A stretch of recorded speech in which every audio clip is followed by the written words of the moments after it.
Okay, today I have the pleasure of speaking with Caleb Watney, who's the Director of Innovation Policy at the Progressive Policy Institute.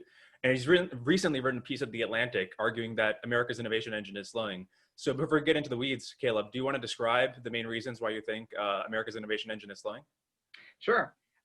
Yeah, America's innovation engine is, of course, a very broad and multivariate, thing. But I was trying to focus on three particular trends that I thought were troubling, make a major impacts on America's ability to innovate. And just briefly, those are basically high skill immigration, international talent flows. Number two, our cutting edge university system that's really the best of the world. And three, the industrial clusters, the agglomerations that we have that are sort of the geographical regions where a lot of this innovation comes from. And each of those, we're sort of seeing maybe negative trends before the pandemic, but the pandemic might serve as kind of a breaking point in each of them. Okay, so let's start with remote work first, or at least the agglomeration effects first. Now, what is so important about the physical agglomeration effects of being in these high productivity cities? Why can't remote work make up for that? Sure. Yes, I mean, economists have, for hundreds of years, basically been studying the effect of these close, geographically connected networks of entrepreneurs, innovators, scientists, academics, supply chain managers. When you have all of those people in a geographical region where they're, running into each other spontaneously and they're sharing ideas and they're having long conversations, in the hallway or in their offices that they wouldn't otherwise be able to replicate, simply online, that ends up leading to a more creativity, more ideas, more patents. And we have a lot of evidence for that in the real world. As you mentioned, some people are starting to counter and say, oh, well, in the last 20 years, we've seen this huge array of online communication platforms kind of pop up, and can't those replicate a lot of the agglomeration effects that we're getting in physical environment? And I think that's certainly true to some extent, but I guess the right comparison here isn't even necessarily physical agglomeration versus digital agglomeration. But right now, if you're in one of these geographical clusters, you're getting the best of both worlds. You're getting the best that physical agglomeration effects have to offer. Plus, I have tons of great conversations on Twitter. And so it's really digital and physical agglomeration effects versus just digital. And I think the difference there is still pretty large, and it would be a shame to lose a lot of the high productivity clusters that we currently have. Okay, let me make the case that remote work is actually going to increase some sort of agglomeration benefit, and you convinced me that it's wrong. Okay, so first of all, it's just going to connect the entire world into this hyper-productive city that we can't have in the real world, not just because of the limitations of how big cities can be and who can move in there, but just because of the inevitable zoning laws that cities like San Francisco pass that artificially limit how many people can join into the innovation circus there. And now we're going to have developing countries and the talent there joining into these agglomeration benefits, as well as people in rural areas in America. Why won't this massively outweigh the loss of physical agglomeration? Yeah, no, I think digital, agglomeration, these digital networks can have huge benefits. And you're exactly right that there are a lot of ways you can arbitrage both bad regulations, like zoning laws, but also, just physical distances. But again, I think, the relevant alternative here is not where you're just getting physical agglomeration or just digital. Right now, living in Washington, D.C. or Silicon Valley or New York, you can have those conversations with people from all over the world. You can even hire remotely. But you do also there's a certain kind of cultural context that you only get by being in person and sharing conversations. I mean, I certainly experienced this in my own life. I get a lot of ideas, from having conversations on Twitter, but it's still very different to, have an extended 2-hour long conversation with a friend in their office, making eye contact, having this sort of spontaneous ideas that is hard to replicate even over Zoom, partially because I think Zoom meetings tend to be a little bit more scheduled. It's hard to have flexible time. Frequently the best conversations that happen in the real world are ones that, aren't intended to start off as conversations. They just kind of spontaneously arise. You start off just sharing one thing and then it extends into a whole conversation. But there's also kind of a Zoom fatigue that you see. People, especially right now in this era of remote work, are having so many Zoom calls. They don't want to stay on longer, just to maybe have a conversation with somebody extra. And so again, I think, it's good to recognize that these aren't completely, contradictory, or we can have both. And that's really what we're getting in the big physical agglomeration effects of today, which kind of gets to the point. I think we need maybe a better taxonomy of what we're talking about in terms of the kinds of interactions that we think lead to innovation. Because there's kind of a spontaneity and really in-depth conversation that you can, I think, only get in physical spaces, but there is obviously a huge effect from having just way more people that you can have access to in some of these digital spaces. So that's one thing I would like to see this conversation get into is rather than like, oh, which is better, which is more important. Let's break down what are the specific attributes of these kinds of interactions that are happening in the physical or the digital space. That's very interesting. Yeah, you talked in the Atlantic piece about how there might be aspects of remote work that advantage the businesses that are using it, but for the net rate of innovation is actually quite bad. I'm wondering if can we understand this in the context of like you can't explicitly say that, listen, I just want to hang out in this coffee place or wherever in my office, just in case somebody wants to help me leave this company and start another company, or maybe I'll find a mate or something here. But getting on Zoom requires some sort of explicit explicit communication of your motives that is you can get away with without not doing in the real world. Yeah, I think that's exactly right. There's sort of I think you've seen some workplaces try to experiment this. Like, what if you just left your camera on and it was as if you were like working next to somebody in an office? But people seem to be really uncomfortable with that. They don't seem to like it. It doesn't seem to just like to have the same sort of easy, spontaneous conversation that you can mimic in the real world. And I'm not sure exactly why. And I also don't want to necessarily rule out the case. It could be, 30 years from now, or maybe sooner, we have some sort of virtual reality technology that's really blossomed, and now everybody, regardless of where you're living, is kind of working in these virtual workspaces. And if that's the case, then maybe physical agglomeration effects really start to diminish in importance. But I certainly don't think we're there yet. And regardless, it seems like we're kind of, there's a big experiment being taken. So I'll be very curious to see kind of what are the effects of all of these, big tech companies, Facebook, Twitter, others, that are moving to all remote work for the foreseeable future. And again, I think you kind of pinpointed something in your earlier comment. There's both productivity within the firm that I'm sort of concerned about, but in some ways you could say that that's internalized. If the companies themselves are seeing lower productivity measures, lower idea generation, then they should be able to internalize that themselves. But the thing I'm particularly concerned about from a public policy perspective is the public spillovers. The fact that you have fewer new firms being formed, and of course, Facebook doesn't internalize that cost, and so they have no reason to consider that. But as a matter of public policy, we do care about new firm generation and the kind of idea spillovers that are generated in these public externalities. Is there a reason why agglomeration effects are so salient even today when we have online courses or open source code? I would expect these sorts of more public and transparent displays would like reduce the effect of having to be in the right cluster at the right time. Yeah, I mean, I think they have reduced it to some extent, but at base, I think humans are extremely pro-social animals. We just do all of our thinking and idea generation sort of in groups. I mean, of course, you have some lone geniuses that are introverts or something, but I think that's a pretty small minority of the population. Another way to maybe think about this is how long Silicon Valley has lasted already and how high the rent costs have gotten. The fact that everybody continues to live in Silicon Valley and pay these exorbitant rent fees, despite the fact that all of this online technology has gotten so good, is perhaps evidence that the benefits, the productivity benefits of being in those clusters is actually really quite high. Although we're seeing the rent prices crater recently, so we'll see what happens in the future. Yeah, we'll see.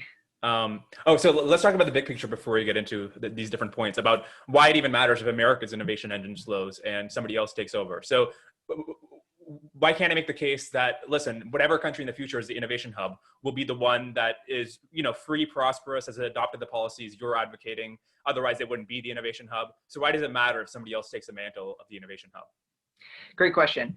I think one thing you've seen, and this last generation of communications technologies is actually an interesting example here, that there are a lot of cultural values that are conveyed in the building of especially technology platforms that end up becoming the underlying infrastructure that are used in the rest of the world. And the technology has a great degree of path dependence. Sometimes it's easy to be a technological determinist and say like, oh, whatever is the best technology will always win out. And that's true, obviously within some bounds, but it's also the case that sometimes we can get really, caught in a particular infrastructure, and that can be either like a physical or digital infrastructure, or even like a cultural infrastructure.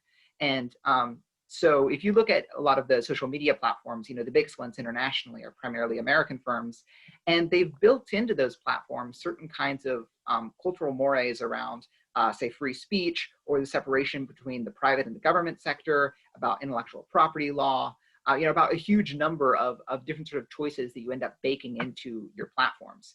And so I think if we were in an alternative universe where all of the main social media companies being used globally were, Chinese or run by the Chinese Communist Party, especially, there would be very different values embedded in those platforms, and that would end up really shaping the direction the technology plays.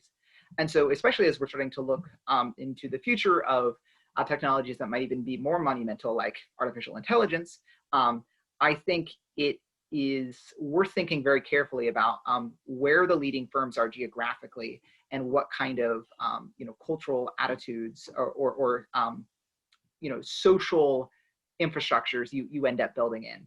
And I, for one, would much prefer that the United States and their sort of, broadly liberal democratic values are the ones ending up building into the emerging technologies of tomorrow than the Chinese Communist Party.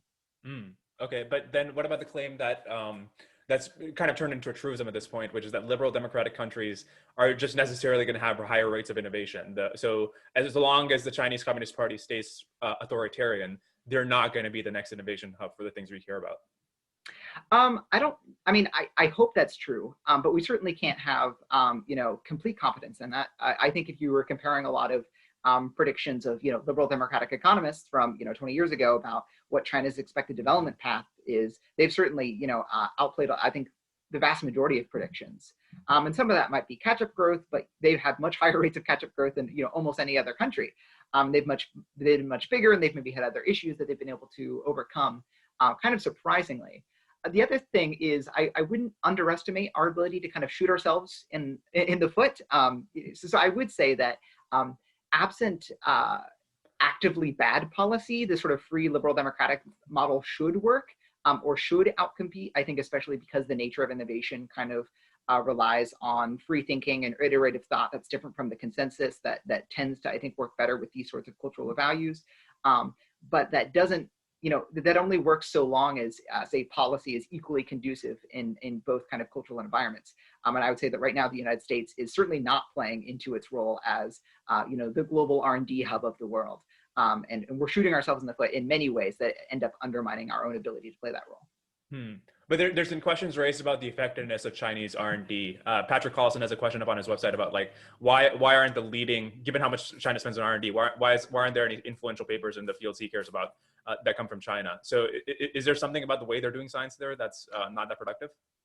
Yeah, no, I share some of those same concerns. Again, I would kind of look at this in like an expected value model, right? So there's like some probability that China, kind of stagnates or can't really, maybe they're really good at catching up to the technological frontier, but it's just an entirely different kind of question than actively pushing out the technological frontier. That's actually where I'd say like maybe the majority likelihood is, but we can't completely rule out the chance that they're going to continue, making progress in the way they have. But to that point, I do think that there are a number of, I think it's called Goodhart's law, the idea that when a metric becomes a target, it ceases to be a useful metric. And you do see, I think, lots of examples of that in China. One of my favorite examples is, they made a big push recently for AI, and they were saying, we're going to have 50 world-class leading AI textbooks and 50 world-class leading AI online classes, which kind of seems to like miss the point of like what a good textbook or what a good online class is supposed to do. I mean, after you have the first, 5 really good ones, I don't know what the other 45 are really getting you. And so, I do think you see sort of issues like that. But I think the other point here is that regardless of whether or not China stagnates, it's good on the merits by itself for the United States to try to play this role. And so it's sort of like it's good if China does end up playing the threat that we fear, but it's also good even if they end up stagnating and don't. It's kind of a win-win either way. Okay, so let me give you my optimistic scenario, which is that maybe the U.S. shoots itself in the foot, but like China takes over or start to take over as the innovation hub, and the U.S. innovation is the sort of thing that you only recognize its importance when you can see saliently its lack, right? So you see like China's making innovations, we're not, and then we reverse the mistakes that we made that led us to less innovation. And we also already have like good universities, we have a history of innovation. So then, we'll become the innovation hub. If, we start to lose our edge, we'll correct course and we'll become the innovation hub in the future. Is this a persuasive model? Yeah, I think it's, again, certainly within the range of possibilities. It sort of does ring true that the United States seems to sort of coast for long periods of time, and then when they feel particularly threatened by another great power, they kind of kick into a whole other gear that a lot of the world kind of forgets that we have. You look at how galvanizing it was for the U.S. When the USSR was able to launch Sputnik and get into orbit before the U.S. was. That kind of was a great political awakening, and there is something to I don't know. You could use the term techno-hegemony. The idea that the United States is traditionally, or at least maybe since the 1940s or so, the sort of clear, unrivaled leader in science and technological development, and that when we have the chance, we'll kind of coast in that role. But as soon as somebody explicitly takes up the mantle as a challenger in that, that does kind of kick us into another gear. So we'll see if that can happen. But I think the case for concern would be that American, governance institutions are much more sclerotic than they used to be. If you look at, would the Van Auer Bushes of today, be willing to work in the NSF? And I think you could have a pretty compelling case that they wouldn't. There's just so many more roadblocks to wanting to be an inventive, interesting person who is trying to push out the frontier in useful ways and also working in government. That I think means that even if maybe we get our cultural attitudes righted, maybe our institutions are just too sclerotic to really be able to kick into high gear in the way that they once were. Okay, and as far as these institutions go, there's I know there's always been a debate about whether you reform these institutions or you try to create new institutions that are better. When it comes to institutions that are funding science, political institutions, whatever else, do you think the best course to increase innovation is just to make them less bureaucratic and have less red tape, or is it just to start alternative institutions? Yeah, I mean, I don't know that I have strong priors on that. I think it's going to be, for some of these questions, it's really a matter of political opportunism. You kind of have to play with the cards you're dealt. And so I would certainly guess that reform seems much more likely than, outright, abolishing these institutions or creating new ones. But if the chance presents itself to, create new ones, then that might certainly be worthwhile. Part of it, I think, is we're almost trying to create a governance infrastructure that can easily scale to the kinds of problems that we see ourselves facing, or to the kinds of new roadblocks that existing institutions are running into. So, for example, with science funding, I think one of the easiest, lowest cost things we could start doing is to introduce more almost randomized control trials within science funding. So you saw, I think it was New Zealand did an interesting experiment recently where instead of going through this lengthy science funding application process, they just randomly distributed funds to, projects that met some, qualified metric. And I think so far they found it to be pretty successful. And, they were trying to randomly distribute it so it would have some sort of external validity. But you can imagine, running 10 different versions of that experiment in the United States where you're tweaking little variables within the current science funding apparatus and seeing how each of those, randomizations end up making the results better or worse. And then you can then take those results and depending on how, willing the current bureaucracy is to incorporate those results, then decide whether you want to reform or tear it down. Yeah, the concern there is that the people who would be running the experiments are the ones that have vested interest in preserving the current structure. It reminds me of a story that Thomas Sowell always tells, which is he used to be Marxist, and then he worked at the Labor Department for a summer, and he had this idea of studying whether the minimum wage actually increased employment, and he was just completely repudiated by this department because it was they were saying this guy's just going to make us all lose our jobs. So yeah, it's interesting how you go about instituting those kinds of studies. For sure. Yeah. There's the whole meta problem here of can you even, break through the current sclerosis enough to be able to do things that would test the level of sclerosis. And it becomes almost circular in some sense. Yeah. Yeah. Okay. So let's talk about immigration now. Yeah. I just want to bounce some anti-high skilled immigration arguments off of you and see how you respond. Okay, so Senator Tom Cotton has proposed limiting Chinese students from coming to U.S. and studying in STEM fields. This is his direct quote. If Chinese students want to come here and study Shakespeare and the Federalist Papers, that's what they need to learn from America. They don't need to learn quantum computing and artificial intelligence from America. And the case here is, is it just some sort of arbitrage where they'll learn the information that taxpayers have subsidized in the US and get that innovation and just move it to China? Why is it a bad argument? Yeah, I think it's a pretty foolish argument, and it would be even worse if we ended up, actually running some version of that. I think that there's a number of factors here. One, it's good to recognize what does the CCP themselves recognize as their biggest barriers to actually achieving some sort of, technological leadership role? And they've consistently pointed to their lack of talent acquisition. They've said multiple times that their really innovation strategy is a talent first strategy, because they're one of their single biggest problems as a regime is that all of their best and brightest don't want to stay in China and instead, go to the US, go to Australia, go to other foreign universities, and then want to stay and work there.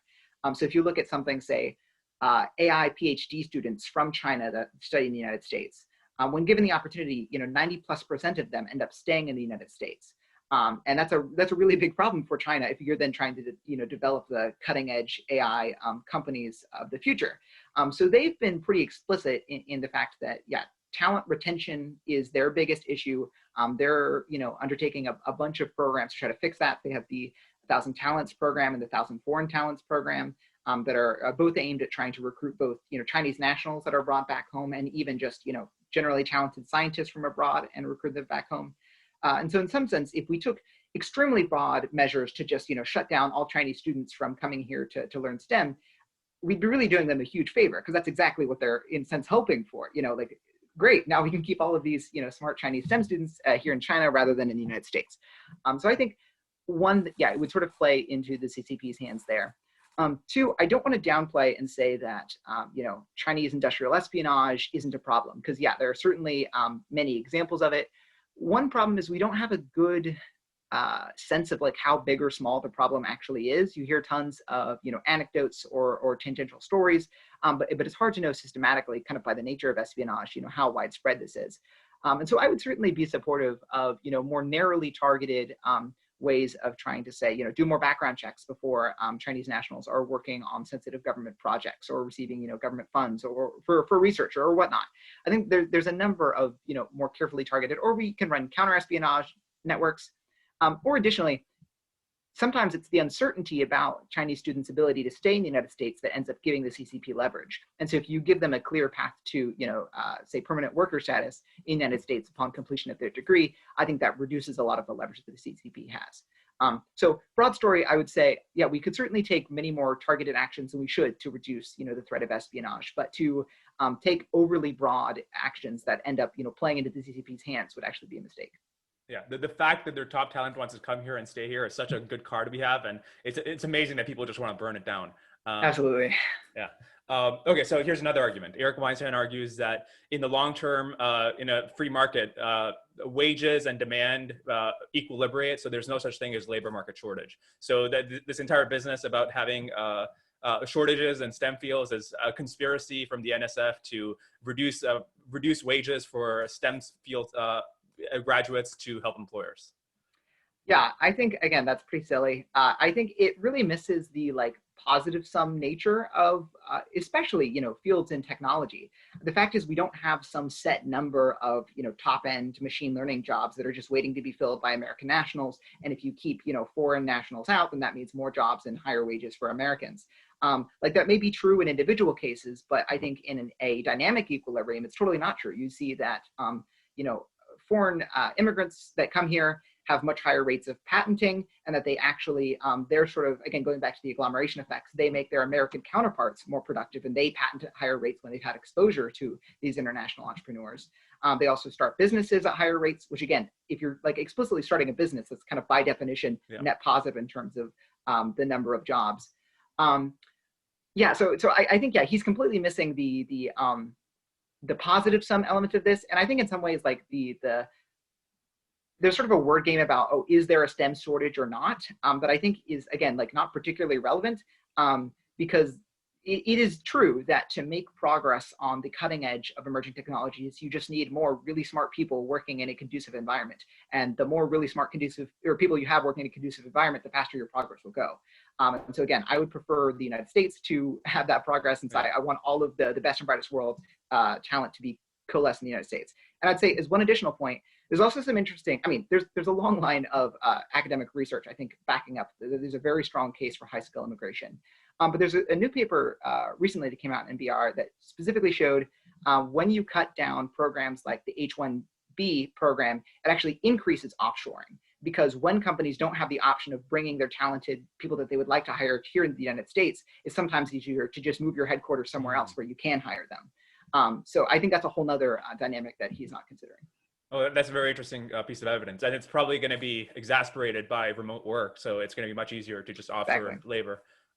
And yeah, it seems our intuition works here when we're just talking about native born talent. It's like there's more CS graduates now than there were 20 years ago, but there's more IT jobs because every new CS grad is a probability that the new business is going to be created and more jobs will be created.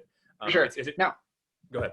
Sorry, I would say though that I think there's a lot of complaints against the H-1B program that are completely valid, and I have a long list of reforms that I would like to see the H-1B undertake. But just taking it as it is and sort of like cutting it in half or slashing it, I think would be very counterproductive. Yeah, I know those pains personally.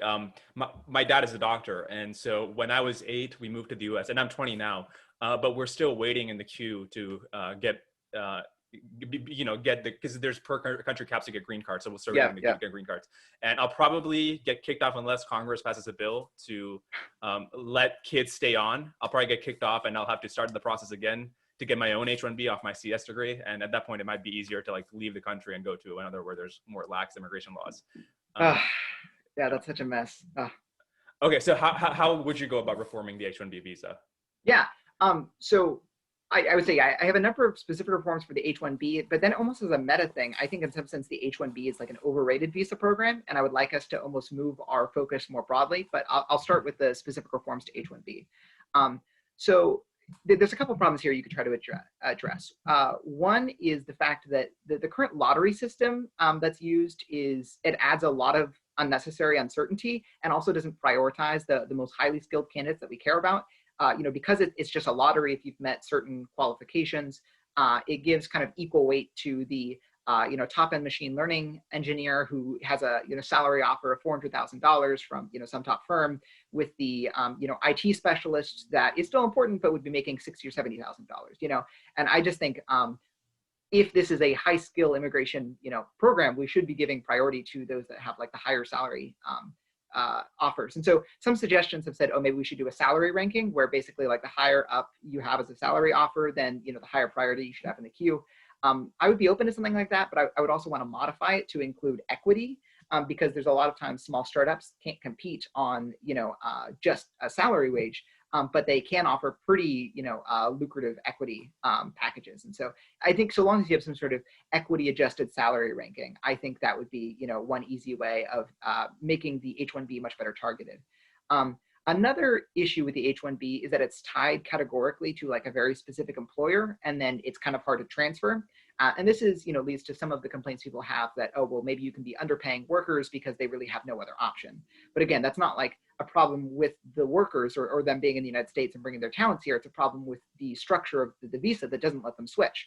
And so you could either try to make it easier for, H-1B workers to switch between employers or to even start their own business, because oftentimes you have people that come here, want to live and work in the United States, and maybe they even have an interesting startup idea, but they end up having to work at a big company for 6 years while they're in line for a green card, and then finally once they get permanent residence, then 6 would be great. Yeah, that would be ideal. Yeah. Which kind of gets to, I think, the larger meta problem that the H-1B is just pretty poorly structured to actually both attract and integrate the kind of talent that we want. And so I've been looking at alternative programs. One that I'm particularly excited about is the O-1 visa for immigrants of extraordinary ability. It's a pretty under-leveraged visa right now, but in principle, it's very flexible because congressionally it has no cap. It's just supposed to be, for immigrants of extraordinary ability, and then USCIS has sort of an 8-factor test evidentiary criteria for choosing who then fits into that. And so you could conceivably have a new USCIS director come in and either issue new regulations to change those 8 criteria, or even just rewrite the internal guidance documents that they use to make these decisions, and end up letting in dramatically more really talented, really exceptionally individuals through that program. And the nice thing is, unlike the H-1B, that's not categorically tied with one employer. So you could use an O-1 to then start a business or work for a startup or any number of things. So that's just a few examples. Yeah. Isn't that called like the Weinstein visa because of how hard it is to get it and how rare it is? Yeah. It is. Yeah. So it's very hard right now. You really have to be like top end, and even then it's like a 500 length, or 500 page length petition process, which is awful. But again, because it's so subjective and because the congressional mandate is so broad, I think that means that the scope for possible reform, without even necessarily needing to go through Congress, is also very broad. Okay. Has Joe Biden spelled out how he would, if he would liberalize high skilled immigration, and how he would do it if he became president? He has not given a lot of details. He's certainly spoken very positively about, trying to undo some of the damage of the last 4 years and make it clear that the United States wants to be, the destination for a lot of these high-skilled immigrants. But I think understandably, voters have not shown a strong preference for really detailed policy plans. And so I don't think that's his highest priority right now. But I think in the months after the election, if he wins, then there will be a lot of attention to actually getting the details on board. I hope so. So speaking of what's going on at this time, another argument that I forgot to bounce off of you is, well, listen, high skilled immigration is usually good and we should usually have more of it. But right now, given the high unemployment rate, given the economic catastrophe, we need to be emphasizing our own laborers. And so for a little while, let's just pause the H-1B while our economy adjusts. Yeah, I mean, again, I think you can see that we have lots of economic evidence about, the regions that have higher rates of H-1B historically have higher rates of job growth. For native workers, they have higher wages. Again, I think if you're looking at in a positive some sense, even like a pause doesn't necessarily make sense. One, because also the kinds of, job categories that have been the hardest hit by the pandemic are not the ones where H-1B employers are typically going to be hiring from. And so I think it's mostly like service sector jobs or jobs that require a lot of in-person, interaction with customers and whatnot. So I think it's pretty unconnected from the specific job market issues of this pandemic. To the extent it is connected, it's through medicine, which is an increased demand now, if anything. Exactly. Yeah. Okay, so I think you said somewhere or wrote somewhere that immigration is the one lever you change first to increase levels of innovation. Why is it so much more important than other factors? Yeah, I mean, I would consider it my number one lever right now, simply because I guess it's so far away from optimal. So if we look at maybe, say, trade policy as an analog, right? You could talk about the free flows of people and the free flows of goods. Right now, the free flow of goods is like pretty close to optimal, right? We still have tariffs and we still have dumb regulations and various things that prevent us from getting to some hypothetical free trade optimal. But moving another 5 percentage points in favor of free trade on the margin just matters not that much. But we're so far away from the global optimum on immigration policy that a 5% change in how many really smart, skilled, talented people could come to the United States could make a very large difference. And I think also if you kind of follow the idea that people are in some sense the ultimate resource, right? They are sources of creativity, of innovation. Then of course, if you're trying to affect innovation, you want the thing that, can most directly come up with new ideas, which are people. Yeah. That's definitely all very persuasive. Okay, so let's talk about big tech. We were talking, I think, a month after Congress held hearings considering antitrust legislation against big tech companies. And here are the concerns, and I want to bounce these off of you as well. Okay, they're too big. Small startups can't compete with them, and they limit innovation. They buy up new startups. So these are a lot of concerns. So there's a lot to unpack here. But and then you've also written a paper about decreasing the barriers to entering the AI market. And the concern is they have too much data. And how are you supposed to compete with the petabytes of user data that Google has? And they need to be broken up so there can be more competition and innovation. Will breaking up these big tech companies increase innovation? Yeah, so there's a lot there. Obviously, we can try to break it down into chunks. Yeah.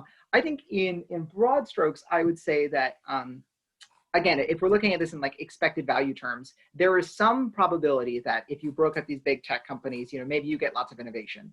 Personally, I would assign a pretty small value there. I just think it's unlikely given, many arguments that we can talk about in just a little bit. But in broad strokes, I think it's pretty unlikely. And the other factor is that it's a very high risk strategy. So if you break them up and you're wrong about the effective innovation, then you've just destroyed the few golden geese actually producing productivity gains in our economy. Yeah. And that's extremely bad. And you've given an edge up to China and So I think a much lower risk strategy that maybe gets at some of these same concerns would be sort of like a big national push to tear down entry barriers, make it much easier to compete against these companies in a variety of ways and sort of, reduce the maybe moats they have around them in some sense.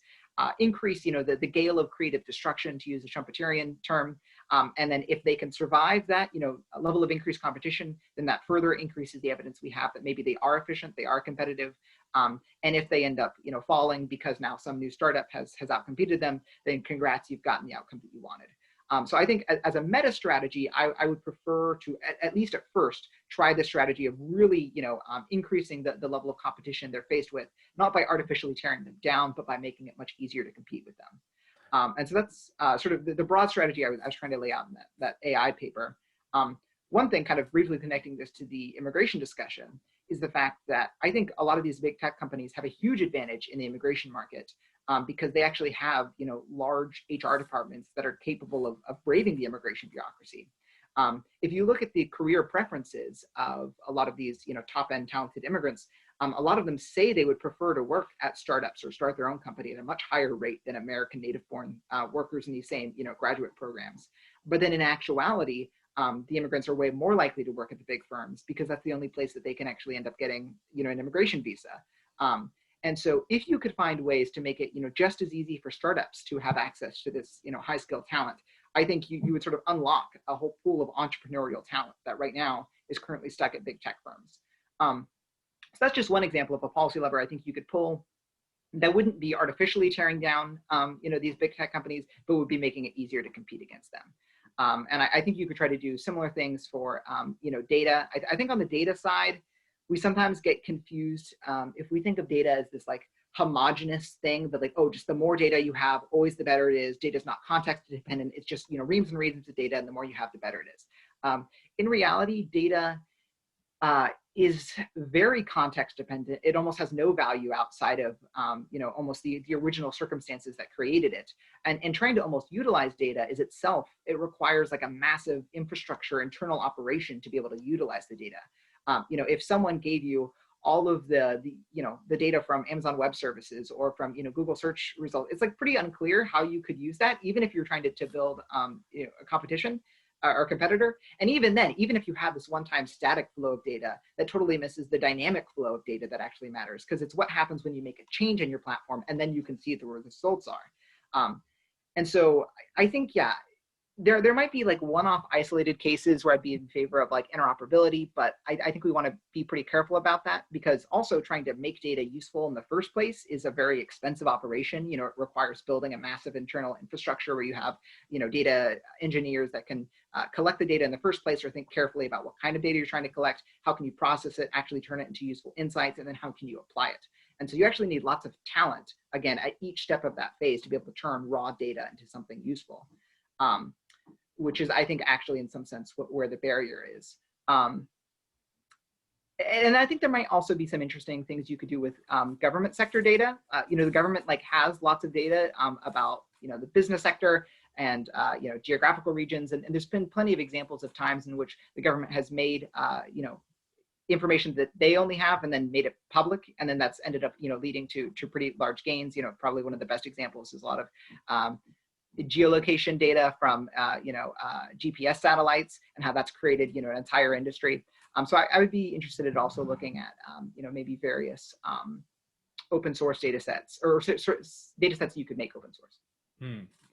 Yeah, you've been writing about how this attention the news media gives to glowing attention news media gives to EU's regulation of tech companies is so misplaced, because if the claim is that they're really going after the big guys, you have to explain why only one of the top 30 big tech startups came from Europe. And these new startups are the ones that would be competing against Google and Facebook and Amazon. They're the ones that these companies are afraid of. And they put up such barriers against starting such things that it benefits the very big companies that they're presumably trying to target.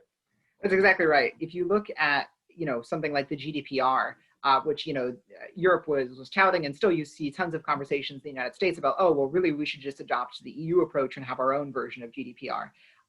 But after the GDPR has gone into effect, it's only increased the market share of Facebook and Google, because again, it's sort of similar to the immigration discussion. The more you have these large bureaucratic burdens that you need to meet, the easier it is for large companies to be able to handle that, because they actually have the staffing resources to be able to have these huge teams of lawyers to make sure that they're compatible. And so, yeah, the United States is the one that's actually producing a lot of these top end companies that are competing internationally. They're by far, the most innovative in terms of like patents and where interesting startups are coming from. And then the EU, talks a big game, but their regulations in practice just make it even easier for the big companies to succeed there. Yeah, I like a thing Jonah Goldberg says, which is that complexity is a subsidy. That if you have more cognitive or legal or whatever other resource or labor resources, the more resources you have, the easier you can navigate the complexity. That's a great framing, yeah. Yeah. Okay, so let's get a little bit into the politics here. This might be a meaningless question, but given that there's an election coming up, which party cares more about innovation or would have a better pro-innovation strategy? Because you can look at Trump and say he might be good on regulation taxes, he's bad on immigration, and the Connors or the Democrats, on balance, which one is better for innovation? Yeah, I mean, I think almost talking about parties is in some sense, I don't know if it's the best framing, partially because the parties are so broad. I mean, if on the one hand you have one party that incorporates everyone from AOC to Joe Biden, and on the other hand you have everyone that incorporates someone from Donald Trump to Jeb Bush, really, I think a better way of almost thinking about it is that there's sub-parties within the existing national parties, and they're competing, and then whoever wins the primary ends up getting sort of the national thing. But I would say certainly I think a Joe Biden agenda would be better for innovation in the United States, I think, than a Donald Trump agenda.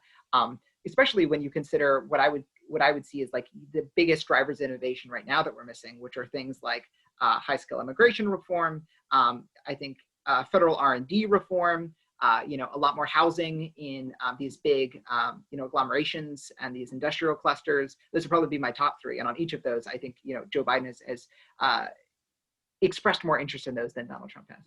Oh, I didn't know that he was proposing zoning reforms in the big cities. Well, again, he's not really talking about many of these things, but in terms of like where's the energy within the people that would likely be put into the various cabinet positions. Good. Okay, I'm happy to hear that. But what about the fact that he wants to raise the corporate income tax rate or probably increase the regulations that Trump cut down? Yeah, I mean, that would be, bad in some ways. Everything is like a series of trade-offs. I would say at this point, like I would take a trade-off where we get more high-skill immigration and more, say, federal R&D or experimentation there in exchange for, slightly higher taxes or slightly higher regulations in some ways. But again, I think, the better way to try to look at these things is on a case-by-case basis. I mean, of course, at some level, practically, you have to choose which of those packages do you prefer. And yeah, that's kind of what I would prefer at this point. But that doesn't mean you have to, strategically, I'm going to be also trying to push the Biden administration in a better direction in some of these things. I'm happy to hear that. Okay. All right. So I want to ask you, with these three areas, what is the most undervalued phenomenon relative to its impact? Okay. So relative to its impact, what is the most understudied public policy issue? Stuff like immigration, taxes, regulation, healthcare. Oh, that's a good question. I think we still have a pretty poor understanding of why some of these industrial clusters form in the first place. It seems like sometimes it's like accidents of history, that it just so happened that such and such a company was here, and then, there was a number of competitors that kind of formed around them. But then how you get from sort of like a fledgling industrial cluster to something that becomes, full scale like Silicon Valley, I think it's pretty mysterious.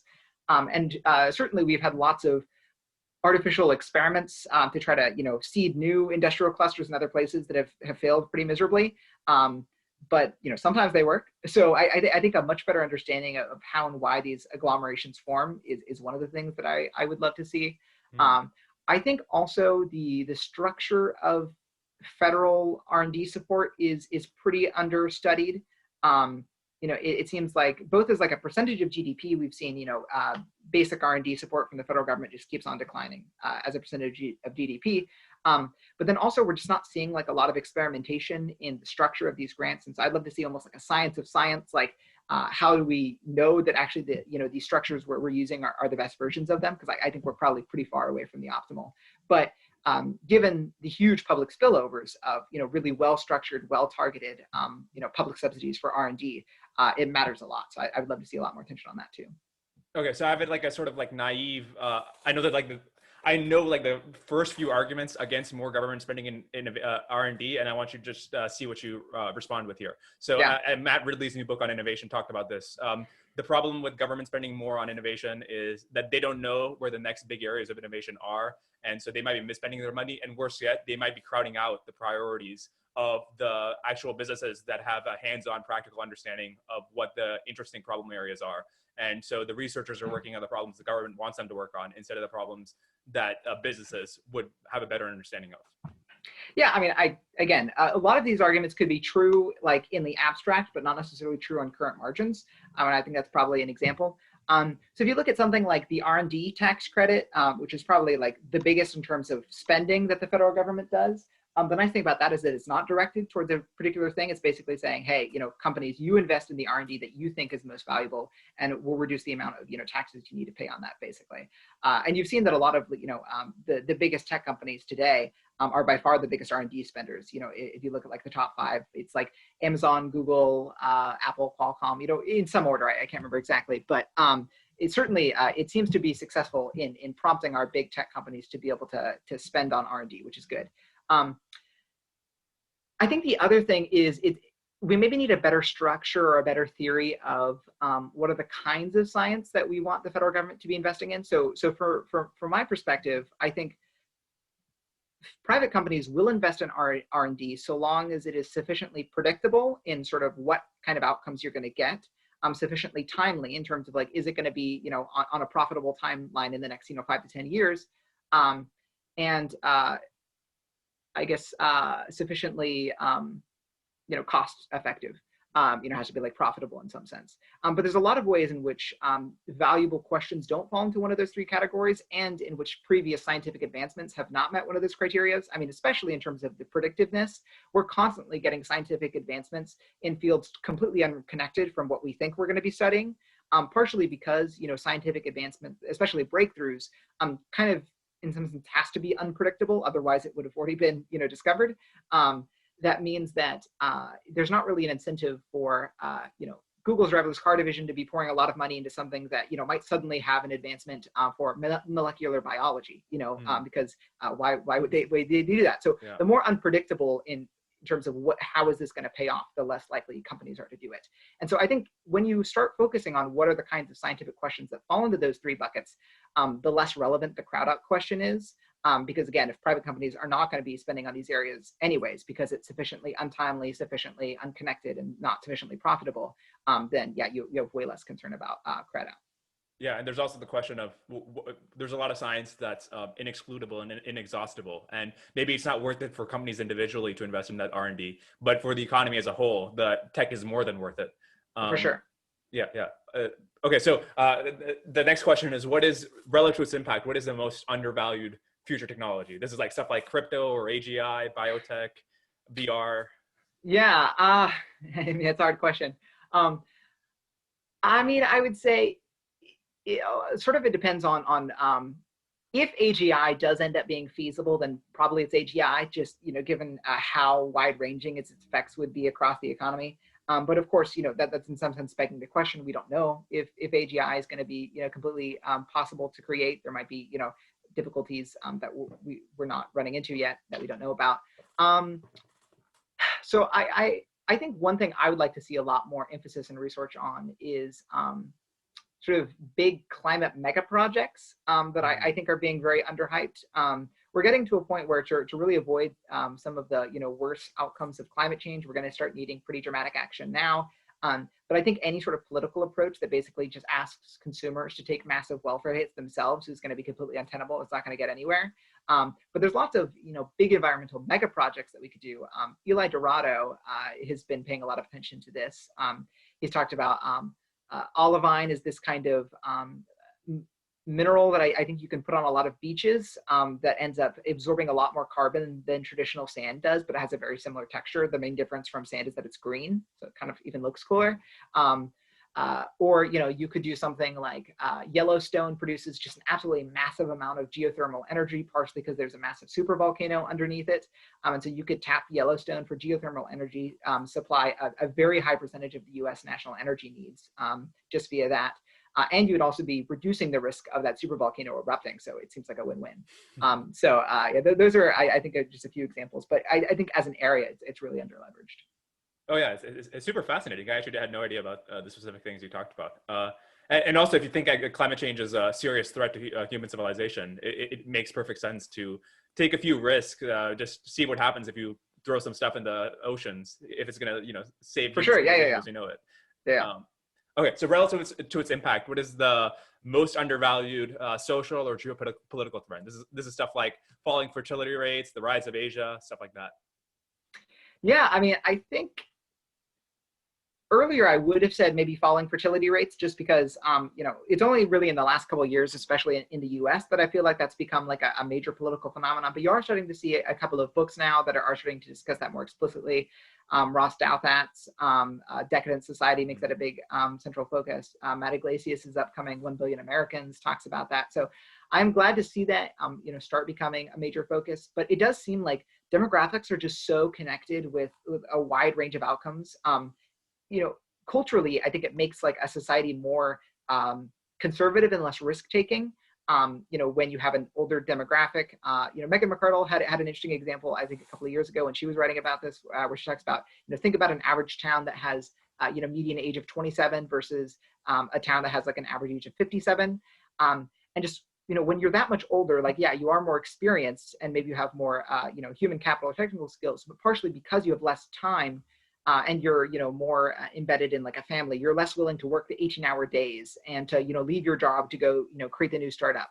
And so that ends up having sort of cultural effects, both in terms of company formation and idea generation, innovation, that I think end up resounding. And of course, even young people that are traditionally surrounded by an older society, I think will themselves be less risk-taking too. So maybe I would still say, demographic aging, just given the fact that it's starting to get a bit more attention now, but it has such wide-ranging consequences that, and it's not really talked about in the, national discourse in a major way yet. Oh yeah, that was like the scariest chapter in the Decadent Society for me. And there was a chapter on authoritarianism coming to liberal democracies, and the one on falling fertility was still scarier. Yeah.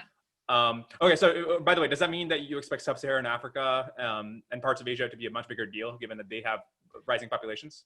Oh, totally. Yeah, no, I totally buy. I think at the end of the Decadent Society, Ross says, one of the more optimistic versions is some sort of like Afro Eurasian futurism. Where sort of, if you imagine, classically European cathedrals being filled, by sub-Saharan Africa, like that's a great vision and something that could end up, providing both a sort of like multicultural society that we want to see, while also trying to help solve some of these, birth rate problems. Wakanda forever. Yeah. So that's the future. Okay. All right. So to close it out, what kind of advice would you give to a 20-year-old? Maybe when you were 20, or just to a generic 20-year-old? Yeah.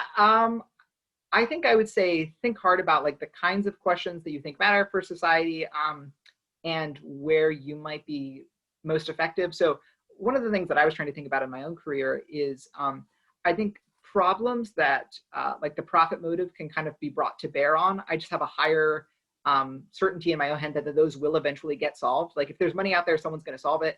But where there's not, that's maybe where there's more attention worth throwing at it.